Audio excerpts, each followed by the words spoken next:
Chapter 10. Caprit, Legendary Lord of Gales. Jacob was filled with new hope when he felt the great wind rush past them, carrying the howl of 1,000 wolves. He looked in the direction he'd heard it from just in time to see hundreds of wolves rushing from the trees toward the creature and its mimics. Then, in the darkness, he saw a pair of glowing green eyes approach from the trees. They stood nearly 2 stories high and belonged to a snow-white wolf. Jacob immediately recognized Caprit from the stained glass window as it marched out of the forest, baring her teeth at the creature with ferocity he hadn't expected. She had glowing green markings that matched her eyes running along her body and converging at her chest, along with 8 gorgeous white wings on her back and a tail as long as the rest of her body, effectively doubling her in length. The wolves stopped pouring from the forest just as Caprit stepped free of the trees.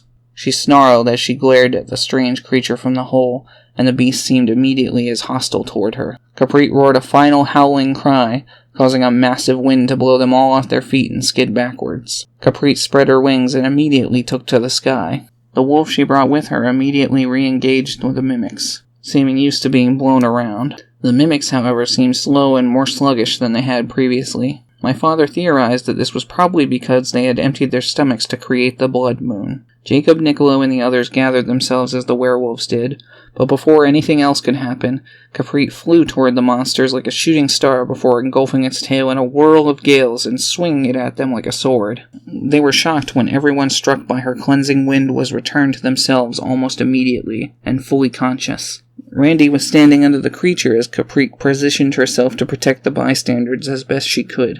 The great beast roared at Caprit and started spraying out torrents of blood, but Caprit prevented it from hitting anyone when using a gust of wind from her powerful wings.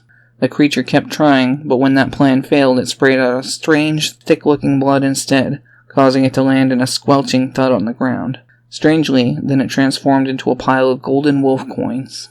"What the hell?" Jacob asked, to be shocked further by many of the townsfolk being overcome. They ran to the pile of coins and started scooping them up, but as the coins brushed across their skin, they transformed into werewolves once again. The rest were too frightened by what they witnessed to do the same. Caprit reared back and howled powerfully as she flapped her mighty wings, and although it took a few gusts, she managed to purify the transformed townsfolk once again. The massive monster seemed frustrated and roared as it reared back, spraying even more blood from its many mouths. But then something changed and the blood it was spraying started changing color, growing darker. The blood grew so dark that a black flame erupted from the torrents and took over the beast, covering its body with searing fire. It burned the whole creature over and continued to roar with life until it seemed to take a new shape of its own. A great burning black wolf with yellow eyes stared Caprit down, and the legendary wolf didn't flinch in the least. Randy stepped forward and roared at Caprit. Caprit roared back, which sent a powerful gale at Randy that returned him to his normal self and sent him tumbling into the hole the creature arose from. Jacob heard him groan before calling, "I'm okay." The black wolf roared with incredible fury at Caprit and its eyes grew brighter and brighter, but then they flashed with such intensity that the entire country was tinted yellow. Caprit looked away and Jacob was shocked to see her close her eyes, but she opened them with shock when the large crystal gemstone Dawn had plucked from the fountain shined brightly in response.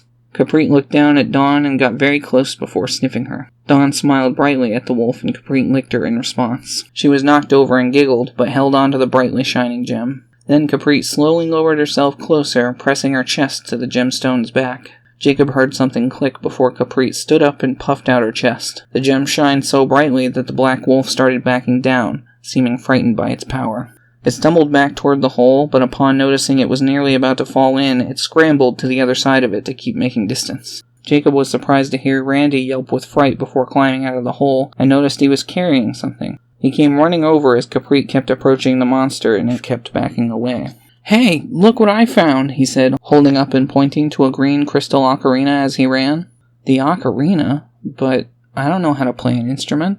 "Does anyone else?" Niccolo asked, before unwrapping his wound and checking himself. His wound was entirely gone, and Lial was in shock. Everyone shook their heads. "I don't, but I'm willing to try," Jacob said. Randy nodded and tossed it to him. Jacob tried to play the ocarina, but all he achieved was an awful screech. Niccolo took it and tried next, reaching similar results. Randy tried it, and it only squeaked for him. Next was Lial. She took the ocarina and slowly started to play. It was quiet, somber, and beautiful, and perhaps not even a song at all, but to Jacob he could hear sadness, beauty, and emotion in her notes.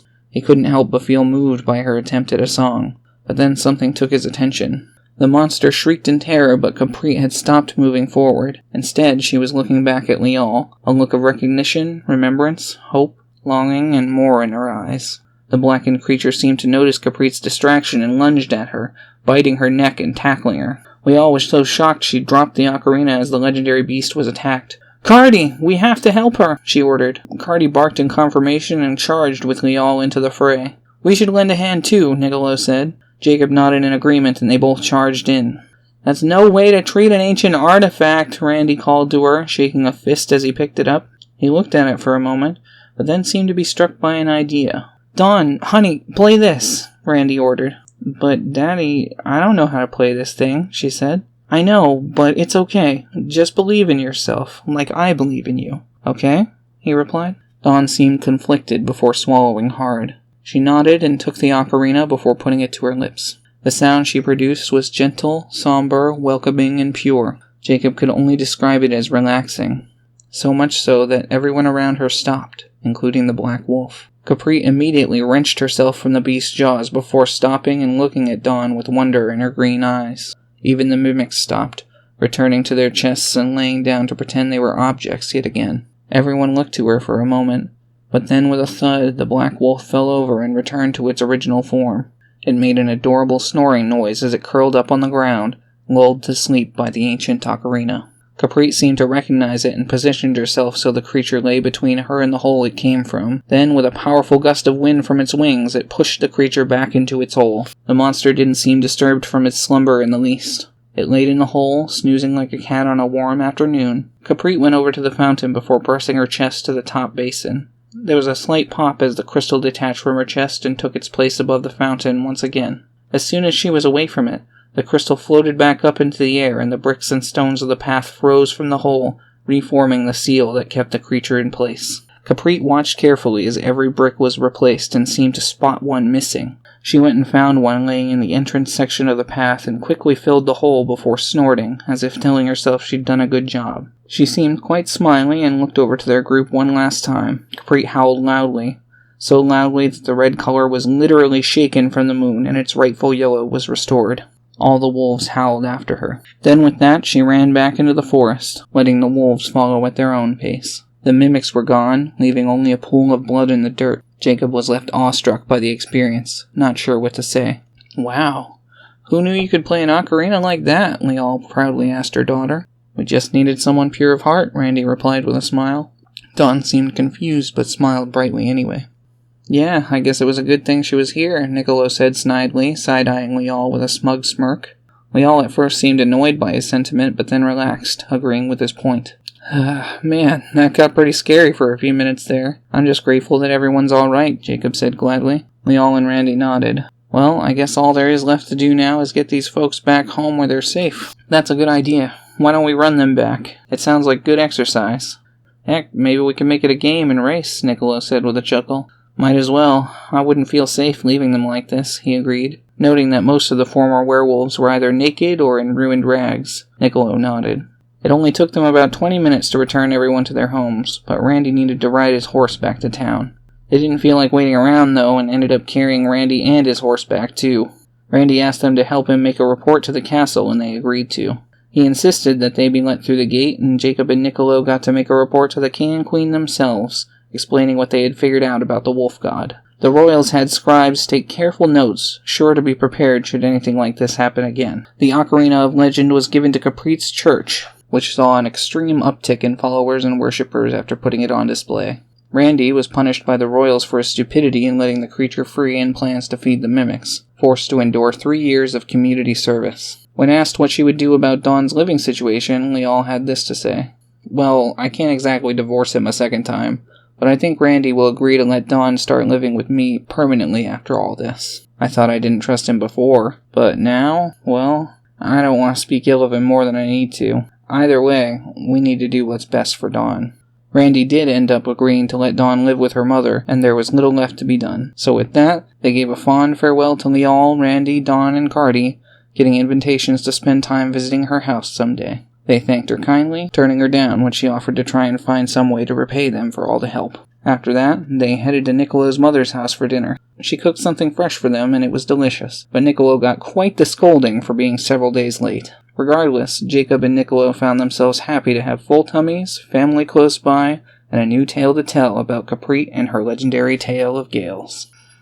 Alright guys, that's it. Thanks so very much for watching and listening. I've been Kaibon the Renegade. If you like this book, you can buy it on Amazon. There's a link in the description. As well as the next book, Godwing Legacies, Lightning and Darkness, should be out sometime shortly. So thank you again very much. I appreciate any feedback you've got, and I hope you have a great day. Bye-bye.